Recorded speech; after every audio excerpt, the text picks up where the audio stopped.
I want to remind people, and you bring it up in your piece, that the first appointment that the Trump administration attempted to make to the census, to the Bureau, as deputy director of the Census Bureau, was a guy named Thomas Brunel, who, and I'm not joking about this, wrote a book in 2008 called Redistricting and Representation: Why Competitive Elections Are Bad for America.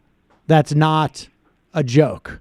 He ultimately had to drop out because he had absolutely no statistical background. Like, usually you hire like someone who's a professor of statistics or something like that, right?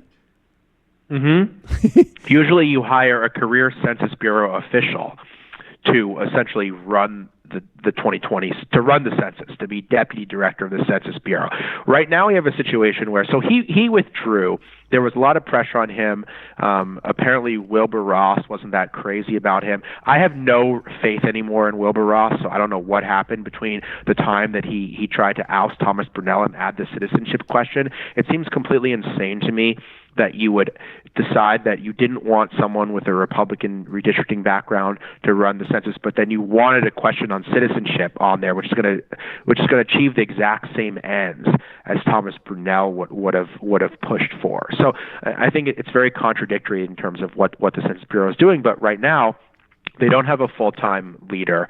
The head of the Census Bureau resigned in June. He actually said he was leaving the same day that James Comey was fired. So that was kind of overshadowed by the Comey news. But this was a big deal. And right now they have acting people in here, and the acting people have no stature. And one of the things we've heard is that they were overruled by Wilbur Ross. And I don't think it was even Wilbur Ross. I think it was the higher-ups in the Justice Department and the White House that made this decision. And so right now the lack of real leadership in the census means that it's so easy for the administration to politicize this process.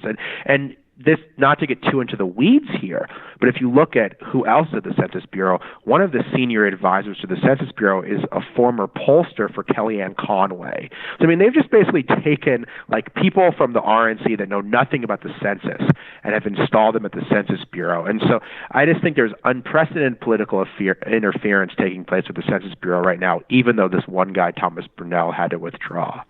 Okay, so what? There's multiple lawsuits that are being filed. I think you said 12 states at this point have at least indicated that they're going to file suit. I think Eric Holder's outfit is going to plan to file suit.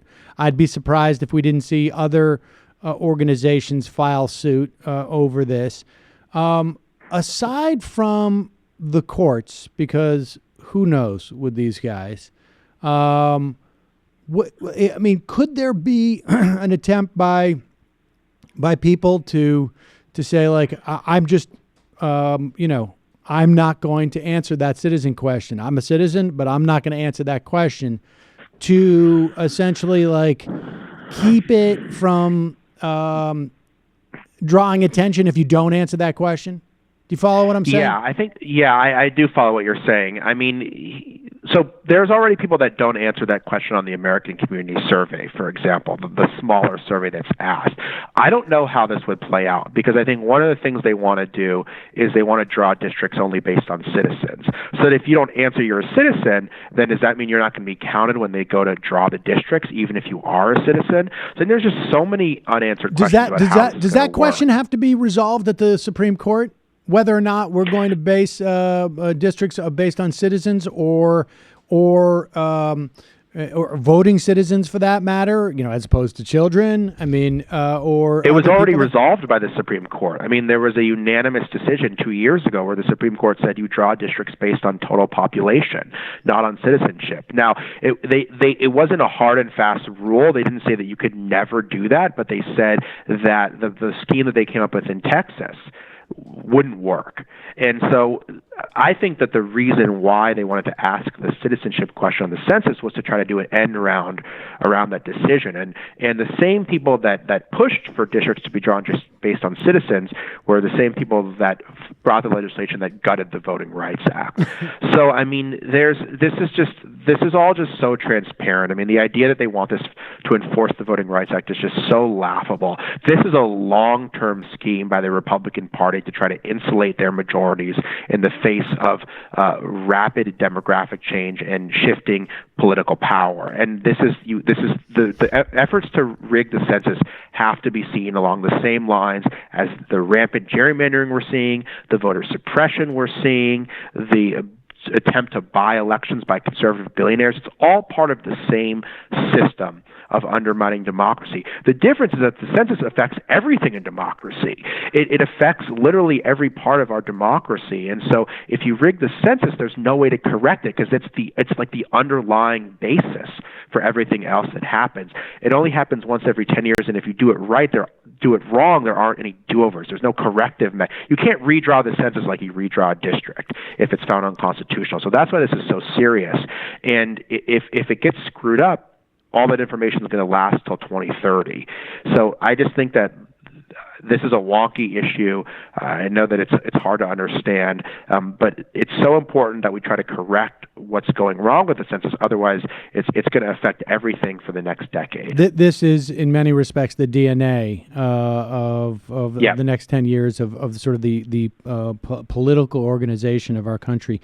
Let me ask you this. I mean, if we're to see this in the context of all the other means that the Republicans have used, particularly over the past 10, 15 years, rollbacks of the Voting Rights Act, increased, I should say, obstacles to voting, the rampant redistricting, the gerrymandering so severe that we're seeing state Supreme Courts as well as perhaps the federal Supreme Court roll these back. Is this, what we're seeing with the census, is this a function of Trump? Or is this simply Republicans, part of their long-term project to diminish the number of people who vote?